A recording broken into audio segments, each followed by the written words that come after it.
I was told the first thing I should do is check to see if you can hear me in the back. I'm a professor from New York. I'm not used to not being heard. Loud and obnoxious, not a problem for me.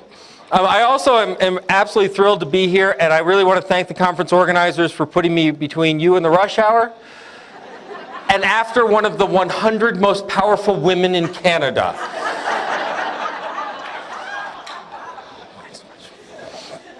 It is important as a speaker, and I know that it's a long day, so your brains are going, and I promise I will have no facts, I will have no concepts, I'll have nothing interesting. Just cruise out for the next 45 minutes and go with it. It's important as a speaker that I connect both to the audience and I connect to current events. I will not attempt a Canadian accent. We can say dollar all we want. Look, the dollar, got it, all right? But I'm not doing that. Instead, I'm going to tell a joke. A librarian, a politician, and a nun are trapped at the bottom of a collapsed mine. Audience, current events? Yeah. After the initial shock of the cave-in, they all decide in the complete blackness to venture out and explore the rest of the shaft for potential salvation and an exit. They tie themselves together and go groping through the shaft. A little ways down, they bump into something clearly metallic and smooth and not boulder-like. And so they all gather around and begin to feel to determine what it is. The politician says, clearly a piece of malfunctioning mining equipment. And when I get back to the top, I'm going to have hearings and find out who's responsible for it. The nun says, no, no, no, this is clearly a gift from God. This is a magical door that if we open it, we will be free. Librarian, what do you think it is? The librarian said, well, let me see.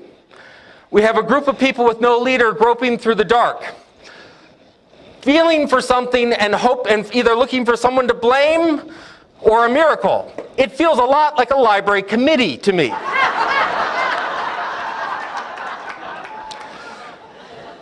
So I think, no facts, no stats. There you go.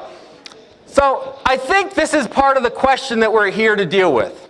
And I would just like to say that I hate this question. This question sucks. Pardon me. It sucks for many reasons, and I'm going to get into it in detail. I will also say that it's a good thing, I should admit now, maybe something I should have admitted to the conference organizers beforehand, I am not a futurist. I don't give a damn about the future. I really don't. I'm much more worried in what we should be doing today. And I really, rather than trying to predict the future, I'm much more interested in inventing the future. So my favorite quote comes from a fellow by the name of Alan Kay, who says that the best way to predict the future is to invent it. And I believe that.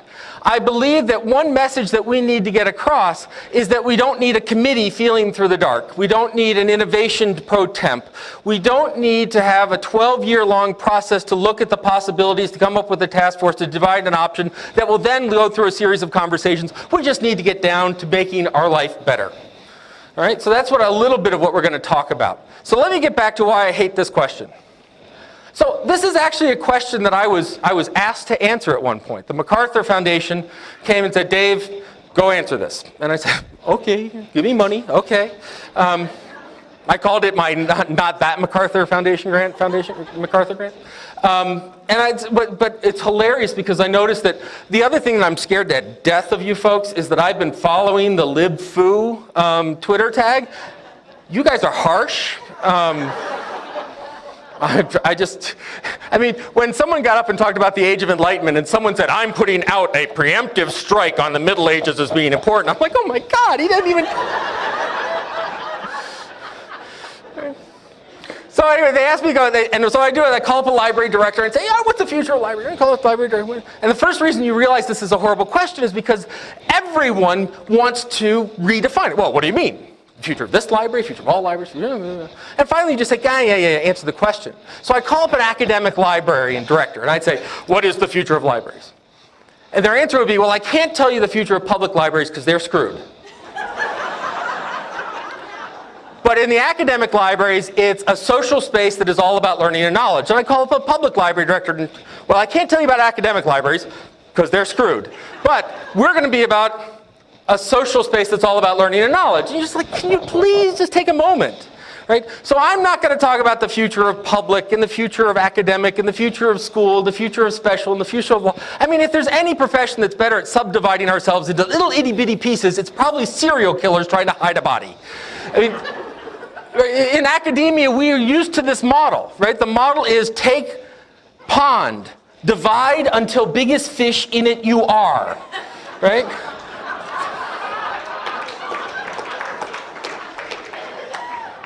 So the reason I don't like this is, first of all, it assumes that there is a future.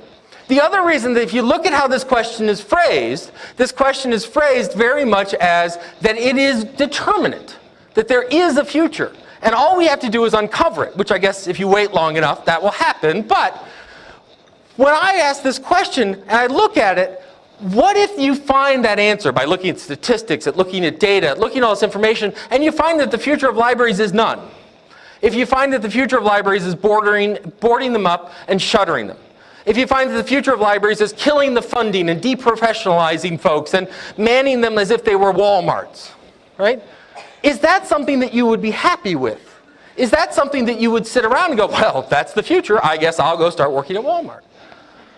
A much more interesting way of saying this is, what should be the future of libraries? Right? It's something that we can act upon. And as we're going to talk about a lot today, this notion that we are in some ways someone else is going to come in and shape us. I mean, no. We want to look at how we can shape that future. Now, the next part I hate about this question, and you're going to, I can see the tweet already. Dave's splitting hairs. What the hell?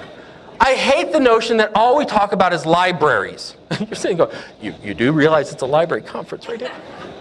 How many libraries are here today? Let's look around. I don't see any Ivy. There's no coffee shop in the corner or rapid reader response, and there are no students falling asleep on the third floor. We're librarians, right? The building is nothing. The building is there for us, right? So when I don't, this is the advantage of being the last speaker, is I can pick on every other previous speaker. So when I see things like iTunes up there, and I see things like Facebook, those are libraries. No, they're not. They're piles of crap. I mean, yours are beautiful, but my musical taste, not good, right? Stuff does not a library make. What do you call a room full of books? It's a closet. What do you call an empty room with a librarian? A library. If you give them an Ethernet connection, sure, in 10 days they'll have ordered lots of books, but the point is, it's the process that makes a library. It's how we function. It's what's in our head that makes us librarians. They named the building after us, right? I know that's a little historical. But if he's allowed to pick on the number 0, I'm allowed to recreate the whole naming of this. Because let's face it, we're named after Liber, right? Which is Latin. I failed Latin, right? First it killed the Romans, then me, right? And it means tree bark, because that's what they would write on. So technically you're all forest rangers if you're librarians, but all right. So what should the future, so it really should be, what should be the future of libraries and librarians? Because I can very much see a future where there are more of us and fewer of those buildings. In fact, you've probably had some of those strategic discussions. Given the economy, and I'd be lovely to hear that you totally missed the bullet because we screwed up the economy, you're welcome. It's like, why are healthcare complaints down in Canada? Because we've been watching the Americans screw it up so bad, we're not complaining anymore. So what should the future of libraries and librarians be? But that's one future. You've probably talked about it. How much does it cost to heat this building, keep the doors open, secure this building, worry about the maintenance, take care of the asbestos every so often? How long, right? But let's close that down and move the librarians where they matter, which may not be another library, by the way. So the last one is in a democracy. And this one floors me, that we often forget the nobility of our profession. That as librarians, we tend to look at ourselves too harshly. We tend to undersell ourselves to such an extreme that it infuriates me. that we look at librarianship, somehow we say, oh, we're not clerks. Well, what do you do? Well, I do a lot of clerk stuff. Right? And somehow we've given up the notion that democracy is our ultimate goal. In fact, when we're doing this, we looked at the data and you look at the literature, and what I ask for your conversations tomorrow is do not let technology overwhelm your commitment to democracy. What I mean by that, I mean our previous speaker, right, that security and innovation don't always go together. Sometimes technology gets in our way, right? I'm a technologist, I'm a gadget freak, I've got the iPhone, I've got the iPad, it's so cool, right? But there's a time to put it down. And we can't forget why we're doing them. That technology, Facebook, YouTube, Twitter, fabulous tools, but tools, just like an index, an encyclopedia. I am not a Luddite. What I'm trying to say is we are tool users and builders. And technology goes all the way back to the wheel, right? And mark. And controlled vocabularies, and once again from the Twitter feed, alphabetizing words is a technology, right? Why are we doing this? I think that there is no more noble aspiration than democracy, than the notion of giving a community and a civilization a voice in its own future. Whatever we do, we can't cloud it from that. When we talk about our values and our ethics and our morals and all these things, we need to see what is that rudder that's keeping us going straight. But that's another talk. Now, I would love to say I came up with this wonderful title, but actually I stole it from Mel. This is a Melville Dewey quote. The librarian must be a librarian militant before he can be a librarian triumphant. I try and model myself on Melville Dewey. I've lost my hair for him. Ruined my eyes. And, you know, he's an upstate professor who's into libraries. I sort of skipped the anti-Semitic misogynist part, but other than that, Dewey 2.0, right here. And I don't necessarily know the context, but I love the phrase. And the phrase is, you know, stop the insanity. Stop underselling your role in this future. If there's one message that I can give you, stop underselling your ability to shape the future that you want. And I will tell you that to shape that future, you must be more than nice. You must be more than beloved. You must be a militant. You must actively acquire power. Now, it's interesting when I say this. Now, I teach in an information school, so we have folks who come in the telecommunications industry, information management, financial services, we call them the devil. They come in, and we have librarians. And it's funny because when I get up and I give a speech about information is power, like half the room goes, yeah, another half the room goes, well, I don't. Canvas bags. Anyway, 3 people got that joke. All right.